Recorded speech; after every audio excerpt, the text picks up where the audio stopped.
kepada kita punya financial planner macam mana tips paling mudah untuk kita manage keuangan kita.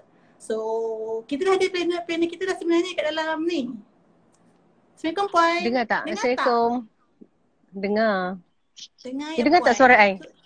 Dengar. Sebelum tu kita nak kenalkan dululah kita punya financial planner ni, ya, Puan Nurin Hamid namanya. Dia adalah seorang Islamic financial planner dan juga financial speaker. Betul kan? Boleh lah. Dah Boleh lama lah, kan Puan dalam bidang ni? Rasa almost 10 years kan? Okay, nak cakap pasal bidang ni, kalau pada bidang financial, bidang financial industry, I dah lebih daripada 20 tahun kot. I sebenarnya dekat bank dah 15 tahun. Dan dekat banking ada 15 tahun. Lepas tu switch ke technical skill tapi still manage by, pergi oil and gas tapi still buat benda-benda yang melibatkan financial, budgeting semua. Lepas tu pergi masuk ke financial plan mungkin dalam 10 tahun lah kot. Macam tu, lebih kurang. 10 tahun lebih. Okay. Oh, lama lah Dah terlalu lama. Tapi itulah, so I support lah Aidila dia buat session macam ni sebab dia adalah kira macam young generation lah bagi saya. Dia adalah, you all adalah macam young generation, young engineer yang you all tahu buat kerja engineering je kan. Kebanyakannya kalau masuk dalam bidang dia masing-masing dia akan fikir pasal dia punya kerja je. Tapi macam mana pun semua orang takkan lari daripada financial kot. Keuangan tiap-tiap hari bangun tidur je duit you dah hilang. Tiap bangun tidur je you dah guna elektrik, you dah guna. Pasal kita perlukan duit. No, kita bukan hidup untuk duit. Tapi kita perlukan duit untuk kita menjalani kehidupan kita. Yes. Okay Puan, dah ready untuk soalan yang pertama ke? Okay, boleh. Kita buat santai je. Ada soalan sila tulis kat bawah.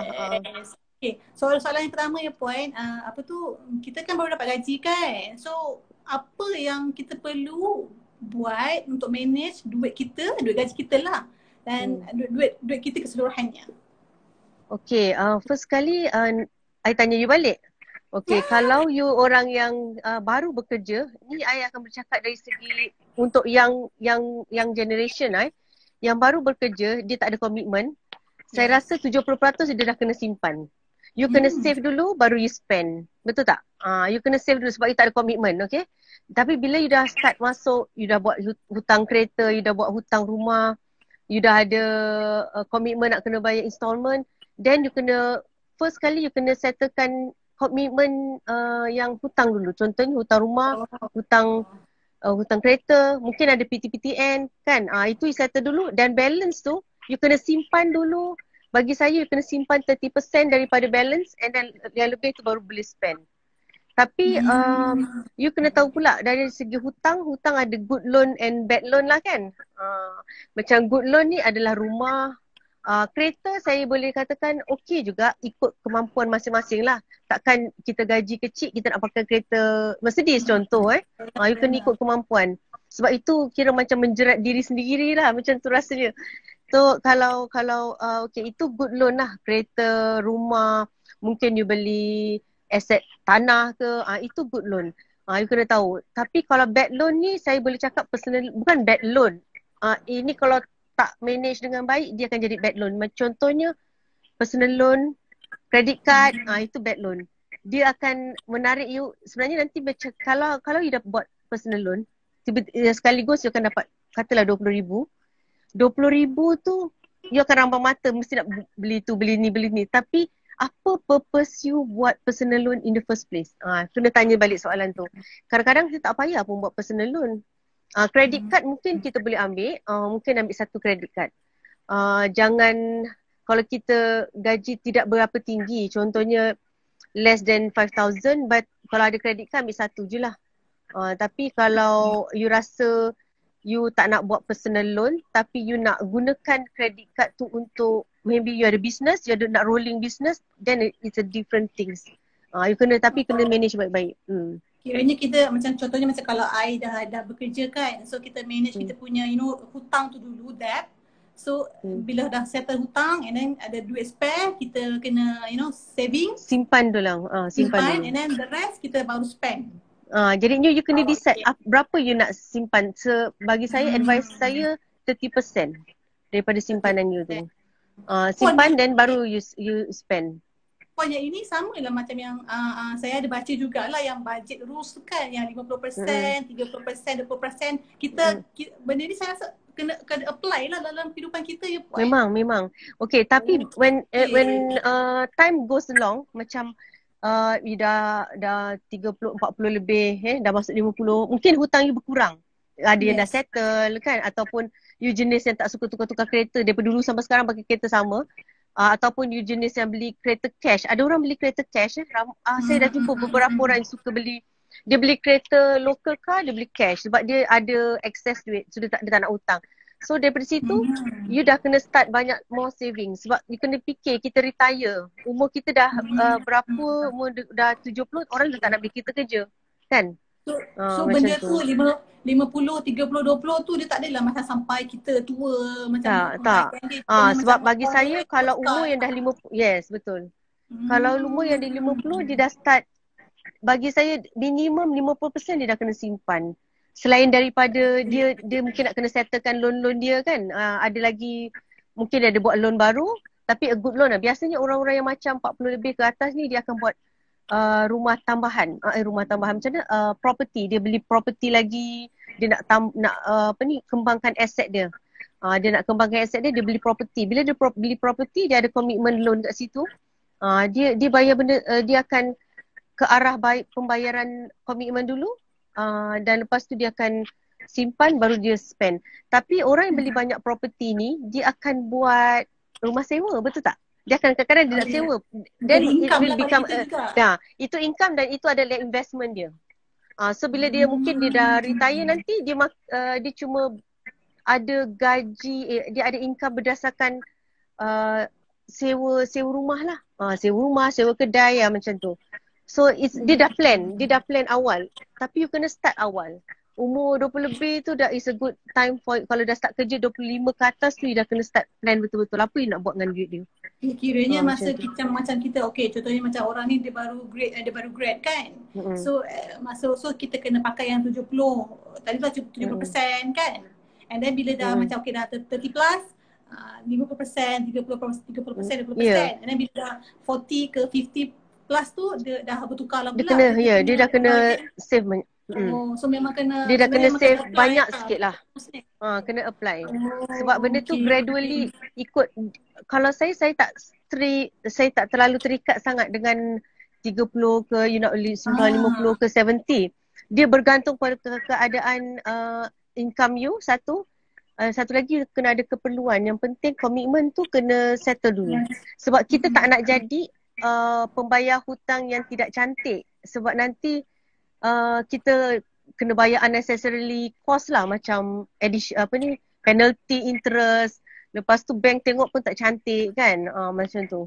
So you kena commit sebab kalau bank kita akan tengok daripada kita punya payment history lah, orang ni bayar cantik ke tak. So kalau misalnya you terdesak you nak buat personal loan, dia akan tengok daripada situ. Jadinya benda tu kena susun lah, betul. Sekarang ni pun sensitive issue. Semua orang pun hilang kerja kan. Daripada situ saya cuma nak pesan satu benda. Bila you muda, okay, itu tadi dah cerita pasal berapa yang nak kena save Macam serius je Puan. Macam mana? Taklah. Macam contohnya. Okay. Kalau you nak cakap simpan tu, 30% you simpan tu dengan spend tu, you kena tengok pula apa yang you nak kena simpan, dekat mana pula you nak simpan. Orang selalu dia fikir invest. Sebenarnya orang-orang yang muda, dia kena fikir apa akan berlaku bila dia muda, tapi apa akan berlaku kalau apa-apa jadi kat dia.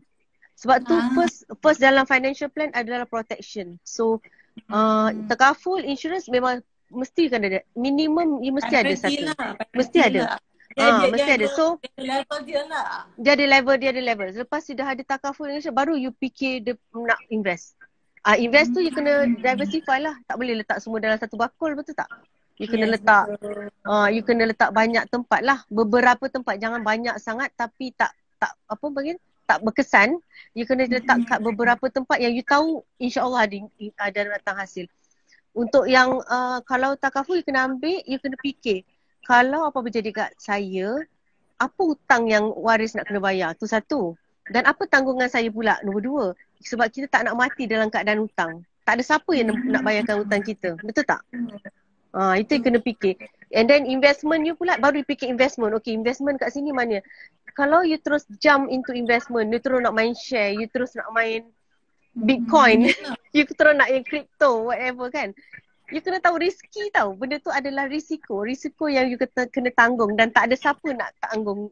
Maksudnya tiada siapa yang akan tanggung lah. Macam you simpan duit kat bank, you ada PIDM. Kalau you simpan dekat takaful, apa-apa jadi you lumpuh ke, dia akan bagi pampasan, contoh. Dan kalau you ada medical card, you sakit masuk hospital, cover. Dua.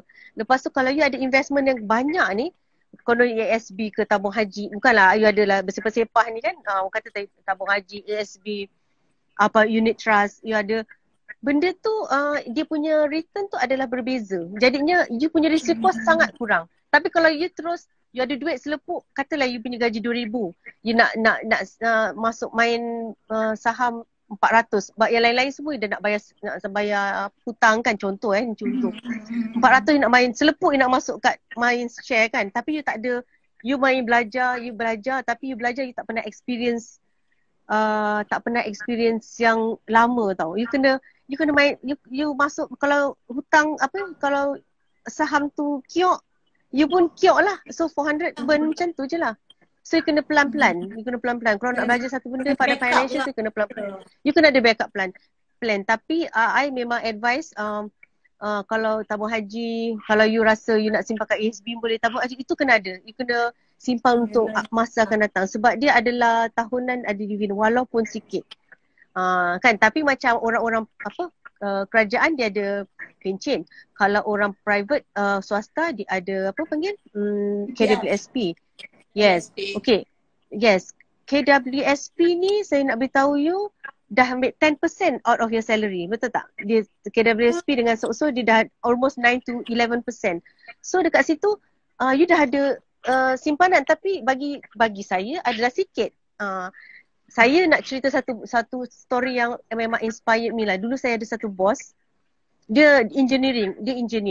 Dia pernah tunjuk kat saya KWSP dia, okey lah mungkin KWSP dia tu dekat nak 1 million. Tapi dia dah tua sangat. 1 masa tu. million? Yes. Dia dah 1 million. Masya Allah. 1 million. Okay, 1 million. Lepas tu dia tunjuk saya satu lagi, akaun tabung haji dia pun dekat nak 1 or 2 million. Lepas tu dia tunjuk lagi satu, dia tunjuk kat saya, tak tahulah kenapa dia tunjuk kat saya, sebab saya masa tu memang bukan nak cakap orang kanan, saya buatkan di bajet tau untuk company, untuk department tu. So saya cakap apa saya panggil dia apa bos, you tunjuk saya kenapa ni, nak kasih saya sakit hati ke? Saya geram je kan. Tak, saya nak beritahu awak, dulu saya masa start simpan, dia kata disimpan dengan tabung haji tu, dia start dengan RM50 je. Masa tu gaji dia dalam, yelah orang-orang dulu kan dalam 1,000 je gitu, 1,000 lebih je gitu. RM50. Lepas tu dia cakap, saya tak pernah miss. Lepas tu saya adalah masuk ASB, saya dah masuk unit trust lain, tapi saya buat bodoh. So saya buat bodoh. Macam saya rasa macam duit tu macam saya tak nak tengok. Macam tu dia cakap gitu. Jadi bila tapi lepas beberapa tahun saya tengok ada dengan untung, saya sukalah. Jadinya lepas tu saya tak tengok lagi. Saya tengok dalam 2-3 tahun saya tengok. 2-3 tengok dia cakap gitu. Saya cakap sebab saya cakap dengan dia, alah bos ada duit, bolehlah kita ni ada duit sikit, dividen sikit kita nak tengok. Dia start pun dengan sedikit juga amount dia sebenarnya kan. Yelah, bila dia dah nampak increase. Betul. Tapi dia memang buat, dia kata dia buat dalam 2-3 akaun yang dia percayalah. Lepas tu saya tanya dia ada margin saham, dia kata dia tak reti. Dia cakap tapi yang jadikan dia juta tu adalah sebab dia bekerja dan dia memang hardworking punya orang. So dia mungkin gaji dia naik dan mungkin berkat kan. Naik dia jenis yang saya nampak dia memang jenis yang tak boros lah. Dia tak boros. Dia pakai, of course lah dia boleh pakai kereta bagus tapi saya nampak satu lagi dia jenis yang menyimpan. So dia tahu sejak tu saya ingat saya ni kerja bank. Saya ingat kerja bank saya macam dah tahu tapi saya rasa masa tu saya rasa kecil sebab saya kata masa saya baru-baru kerja, saya cerita dengan you, saya kerja start dengan stockbroking, saya tidak menyimpan. Saya main saham. Jadi itu adalah kesalahan saya. Saya main saham mula-mula. Jadinya saya dah banyak kali terduduk lah. Gaji saya 2,000, saya hutang 4,000. Macam mana? Macam tu. So saya dah pernah terduduk dah. And then lepas tu saya dah, bila dah join bank, saya involve dalam loan lah. Loan pula. So saya belajar dari situ lah. Credit card, semua saya dah tahulah. Jadinya macam saya rasa you all belum terlambat. Dulu tak ada orang nak ajar kita orang. Memang tak ada. Zaman-zaman dulu dapat gaji lantak kau nak buat apa macam tu kan. Dia better late. Better start late than never lah. Better late start. Yelah, better plan than never plan. Yes, kan. Okay. Soalan yang ketiga, yang soalan terakhir lah. Yang ni saya rasa saya tak tahu juga sebenarnya. Saya rasa orang lain pun nak tahu juga. Kedua tadi apa? Yang tadi dua tu yang bajet tu. Okay. Yang ketiga ni, 3 tips yang paling mudah yang puan boleh fikirkan untuk kita nak manage kita punya kewangan ni. 3 tips je. 3 tips je? Paling mudah. Okay. Yang paling mudah, you kena tahu kita berpijak di bumi yang nyata. Betul tak?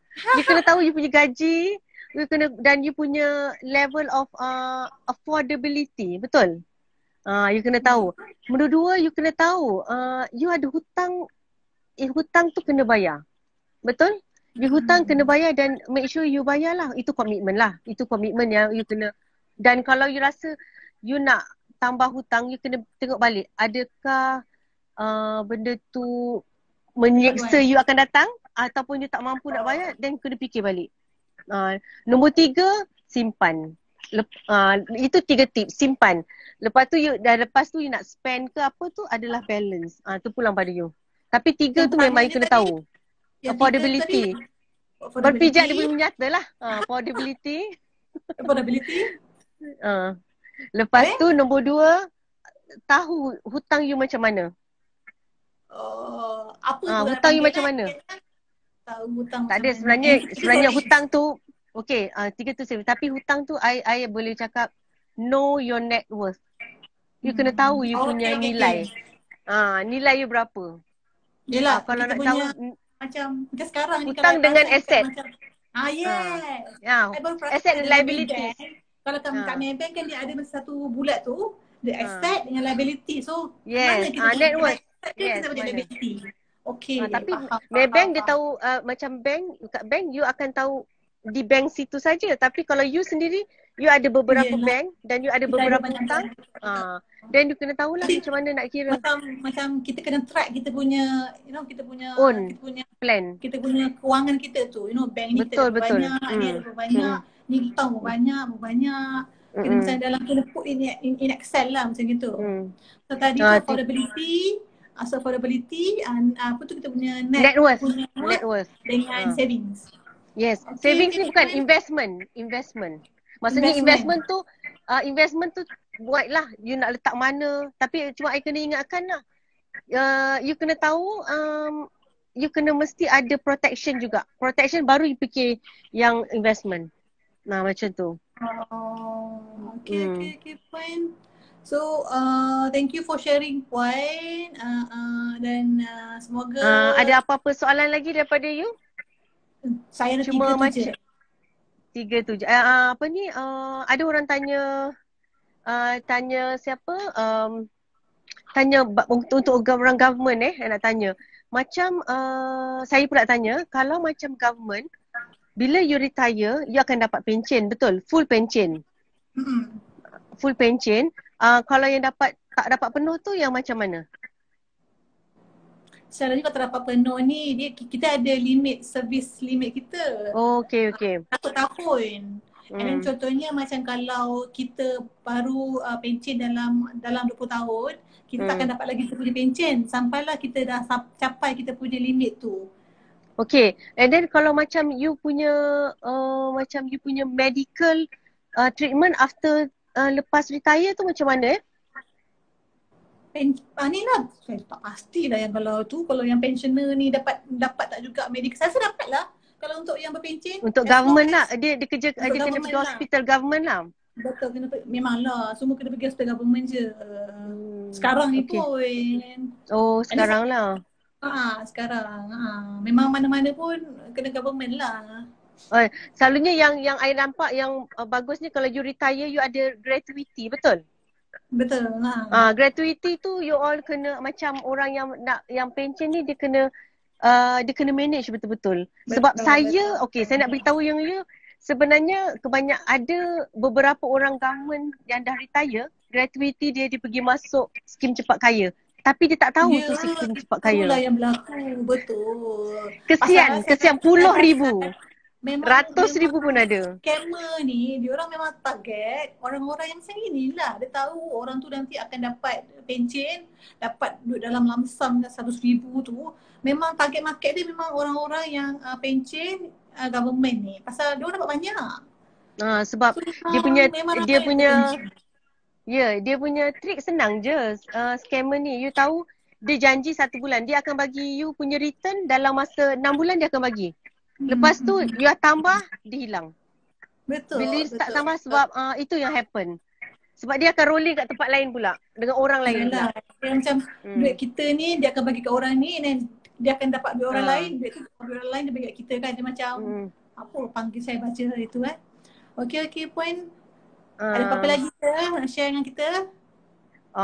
Kita tunggu, kita fikirkan nanti lepas I rasa sebab yang 3 tips ni dah okey dah untuk session ni.